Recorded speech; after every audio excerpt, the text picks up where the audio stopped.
带了没？带没了高。那吃带了没呢？哎吃，来走。哎呀。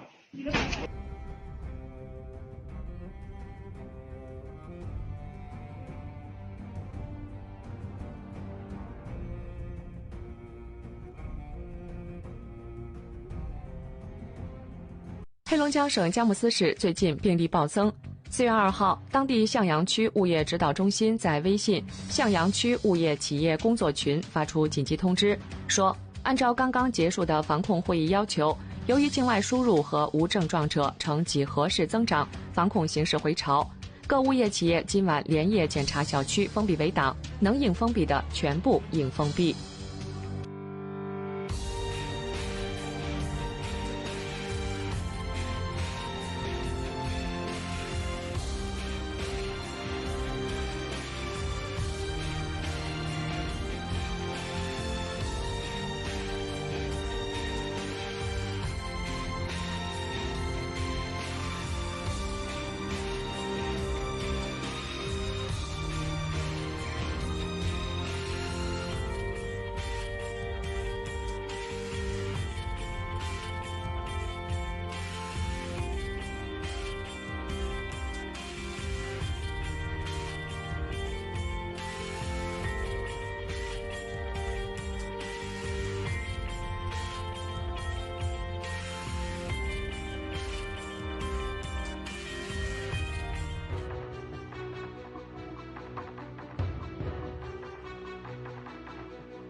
现在进出口全部停掉了，仓库、办公室堆的全是货，富士康工厂里面还有几万件，怎么搞啊？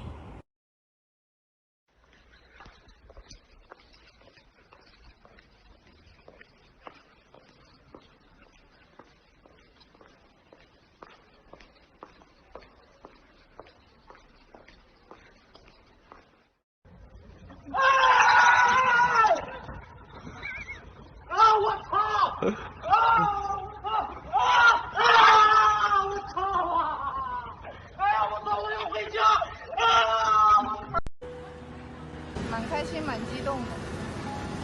您是现在出城是去哪里呢？回重庆。这次在武汉就是待了多久啊？待了70多天了，76天吧有。因为我老家是武汉的，但我现在在重庆生活。然后武汉能够度过这次难关，你最想感谢或者是最想什么的是谁啊？感谢我自己，因为可能很多人像我这样吧，就是一回来就遇到这个事情，然后会很焦虑嘛。然后我又是个女孩子，我心理承受压力的能力可能不是那么好，然后就很多情绪就爆发了，然后就特别焦虑，每天待在家里不能出门，然后又担心父母，然后还会担心家里的其他人，就是压力其实蛮大的。然后现在终于熬过来了，什么都好了，所以我觉得最该感谢的是自己。据天眼查最近发布的数据显示，受疫情影响，第一季度大陆企业有超过46万家倒闭，其中57%的企业存活不足3年。另外，还有2.6万家外贸企业在此期间注销、吊销。很多外贸公司基本上就开始放假，因为很多客户的订单有的就直接取消了，有的是延迟发货，所以说很多外贸公司都是苦不堪言的，肯定会造成大量的失业。而且我们也发现很多工厂已经提前放假了，或者是倒闭了，大量的工人在往回走。有经济学家估计，中国总计约有6000万人在和出口相关的行业工作，若出口下跌30%，则有可能造成约1800万人的失业。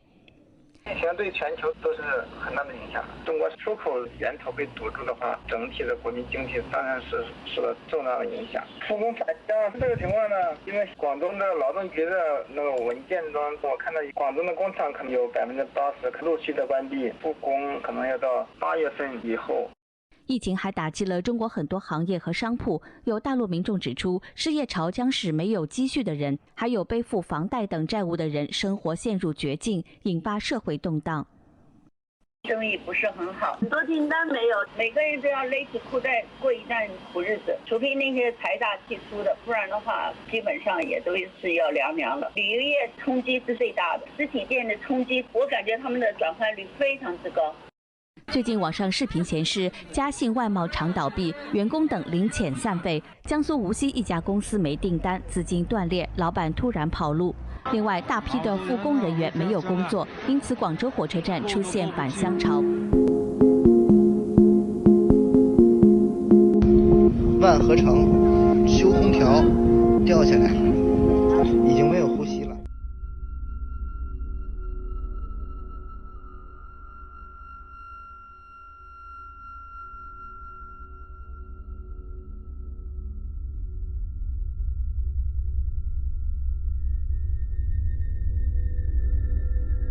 还在俄罗斯的华人朋友一定要注意啊！昨天由莫斯科转弗拉迪沃斯托克入境绥芬河的旅客中，发现10多名。前几天的冰山一角，现在变成了人山人海，几个钟头的失业了，没来的不下来。口峰对面发现肺炎感染了。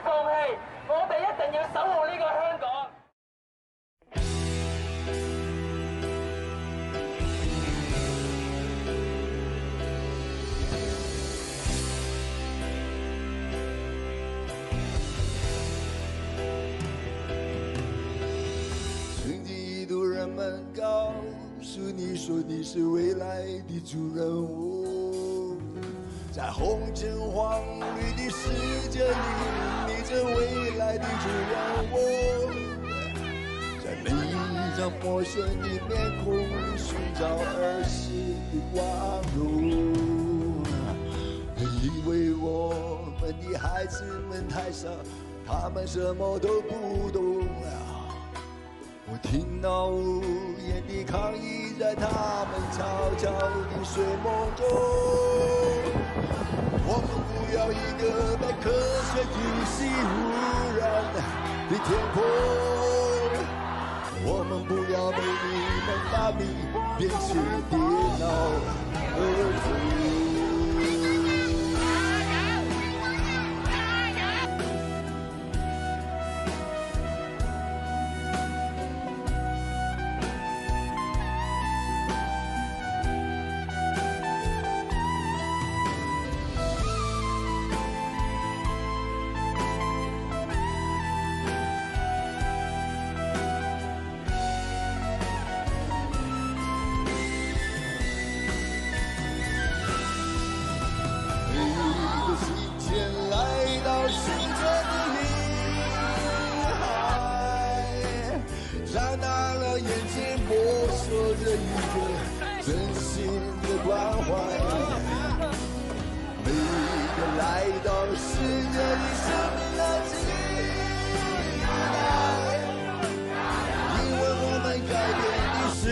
将是他们的未来，每一个今天来到世界的婴孩，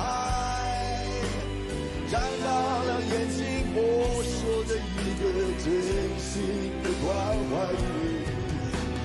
每一个来到世界的生命的起来，因为我们改变的世界将是他们的未来。就飘来飘去，就这么飘来飘去。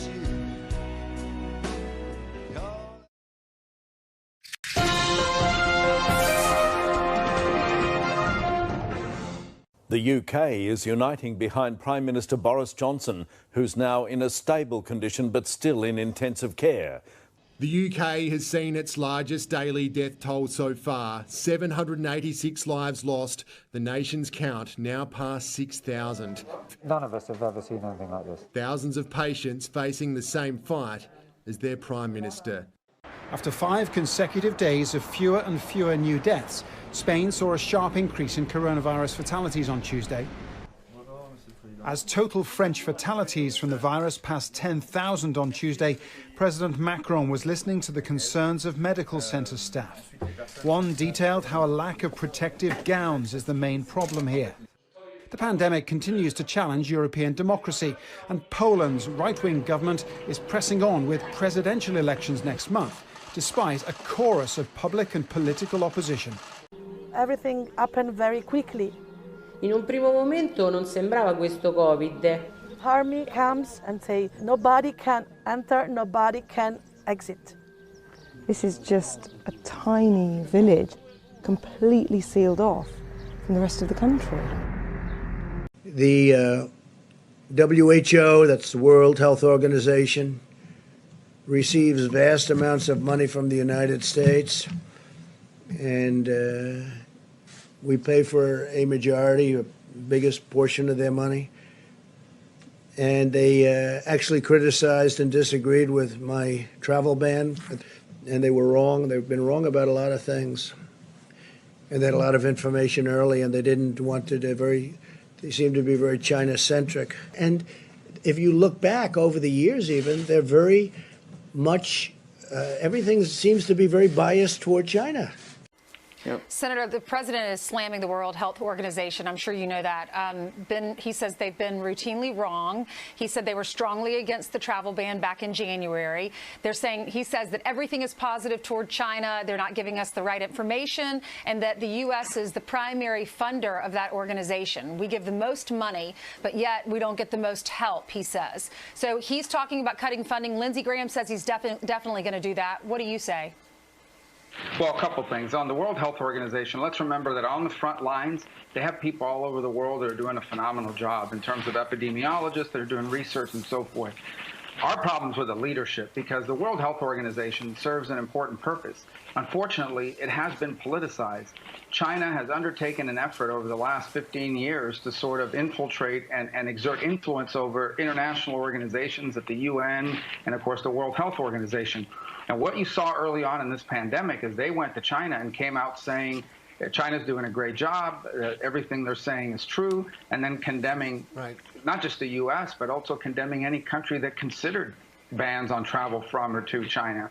And there's evidence of that it's been politicized, that the World Health Organization at its leadership level was politicized by Chinese influence and Chinese money. And that's unfortunate, because that organization should not be political and should not be making public health pronouncements under duress from any country in the world. It should be making those pronouncements on the basis of medical science. And so I have deep concerns about it, and that's why, I hope that at a minimum we can get the leader of that organization to resign, because he's definitely been politicized. The Chinese government have lied about this from the very start, and they'll continue to do so. They cannot afford the public over there to realise how badly they've handled it. This has been botched, totally and utterly botched from the beginning. And of course, regimes like that, totalitarian regimes, just can't afford that kind of news to get out. And they'll shoot anyone who tries.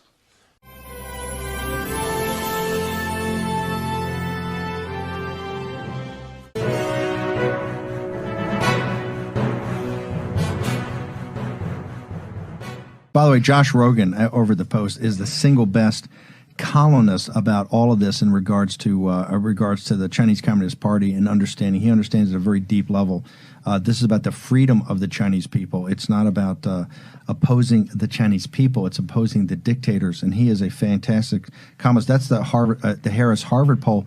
Look, I've said this now for 2 years. The framing mechanism for the 2020 campaign was always going to be China. Now, this pandemic exacerbated or brought it all forward, but the confrontation of the Chinese Communist Party and the rise to trying to become a hegemon, the hegemonic power, not just to confront the West, but to destroy the West, has been obvious for many, many years.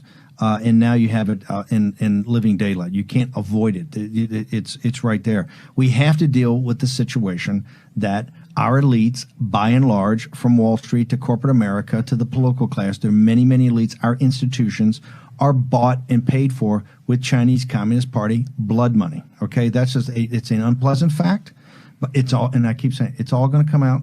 It's all going to come out. The record is there. It's all going to come out. And people are investigating this nonstop. My phone blows up all day long of people now doing investigations, finally connecting dots about how we got into the situation. This is about the managed decline. The managed decline of the United States of America was around, the central part of it was de-industrializing this country, taking us from the greatest manufacturing powerhouse in the history of mankind to make us basically supplicants. We're now supplicants, so that the Chinese are nice. They pat us on the head and they send some ventilators to us.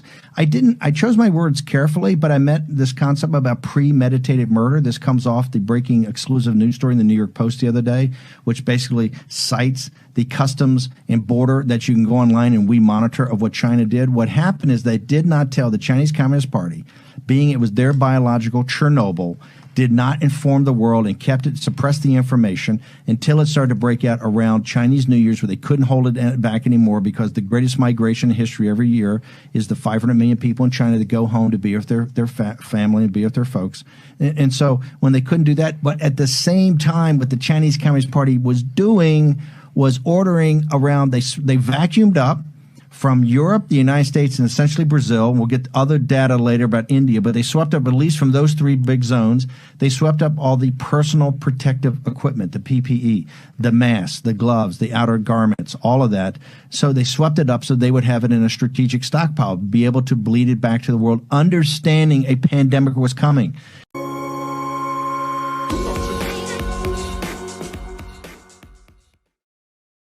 亲爱的兄弟姐妹们，国内的战友们，我再次告诉大家，千万不要反攻，千万不要随便上街。你看到昨天武汉的一个人倒地了啊，但是在大街上走着走着，嘣一下倒了，他挡不住盖不住了吗？在家里边死了，在家里边倒地下了，你永远不会知道。我们国内的战友们给我发信息说，郭先生，你一定要告诉战友们，我们现在这块的数据和死的人和现在天天烧的人啊，那是天文数字，那可不是走在大街上倒下他没办法了，他警察不能马上给他拽走啊，从来不存在什么第二次爆发第三次爆发，一直都在爆发。我们没必要说这个假话，我们希望中国真的是零感染，这是我们的家人，我们的亲人都在国内呢，我们的战友都在国内呢，我们当然需要你的，最希望就是你零感染的共产党了，你太牛了，那就我们给你磕一个去，但它不是事实啊，战友们，这是一个。第二个，经济糟糕到什么程度？我告诉你们，我这乱讲话是瞎蒙了，说梦见了。1星期前，中南坑里边听了李克强叫对经济形势的几点意见，其中的几点意见呢，其中一条就告诉他说，中国将面临着3000万到4000万的失业，而且是中长期性的。战友们，你别查查中国的经济数据。3000万到4000万的失业是什么概念？美国现在已经是1000万了，你觉得中国能是300万吗？可能吗？东莞有一个数据大家一定要记住，东莞的是否是有多少复工了，只有点用电量。整个东莞的用电量过去的3周是过去的8%，不超过12%。东莞有多少人外加企业？这是一个。第二个，大家看湖北，湖北一直就是8%到15%。你相信他这个经济能会好吗？然后是这个金融市场，上海的、香港的、深圳的，大家如果是有大股，像我们基金只要是一大出单，立马就给你聚回来。电脑故障你卖不出去，你卖个10股、8股、甚至1万股，你卖个100万股试试去，不让你卖，只让你买，然后你卖了，你买了，那个电脑数字没有任何变化，就是靠电脑手指的控制。现在共产党从过去的中午睡啊，玩手指头，现在整个在这个股票市场、金融市场完全靠手指头，典型的王岐山手指头党。